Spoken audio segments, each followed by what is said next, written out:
Assalamualaikum warahmatullahi wabarakatuh. Perkenalkan, nama saya Sultan Abdul Aziz dengan NPM 251411033 dari peternakan kelas A.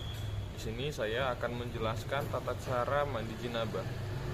Sebelumnya, mandi jenabah itu adalah mandi untuk menghilangkan hadas besar yang utamanya itu ketika seseorang melakukan jima kepada istrinya ataupun seorang laki-laki yang mengalami mimpi basah dan keluar air mani, dan hal tersebut harus dilakukan dengan mandi jenabah untuk menghilangkan hadas besar. Dan untuk prakteknya sendiri sebagaimana seperti yang akan saya sampaikan. Yang pertama, kita harus membersihkan dulu area kotor yang ada di kemaluan dengan tangan. Dibersihkan sampai bersih, sampai hadasnya itu hilang, tidak ada bekas yang menempel. Setelah itu kita melakukan wudhu seperti biasa. Tapi sebelum wudhu jangan lupa untuk membaca bismillah. Untuk niat sendiri, niat mandi jenabah sendiri itu tidak dijelaskan dalam hadis apapun. Tapi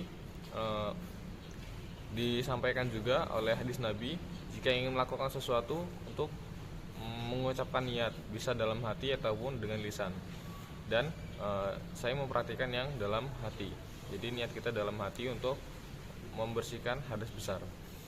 Kita wudhu seperti biasa, seperti sholat pada umumnya. Setelah wudhu, kita mengambil air menggunakan tangan, itu dibasahi untuk membasahi atau menyela-nyela bagian kepala.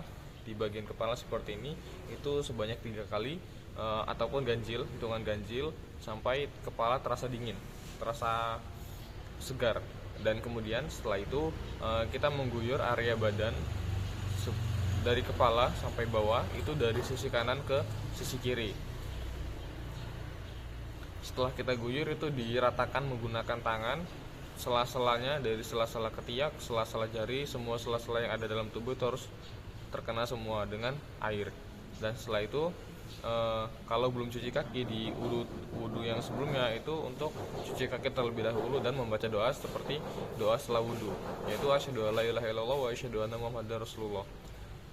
Dan sekian praktek wudhu, praktik mandi jenabah yang Nabi sampaikan ataupun seperti yang Nabi contohkan. Mungkin ada beberapa contoh yang lain, itu ada hadisnya juga, dan saya memberikan contoh, salah satu contoh dari beberapa contoh. Cukup sekian dari saya. Wassalamualaikum warahmatullahi wabarakatuh.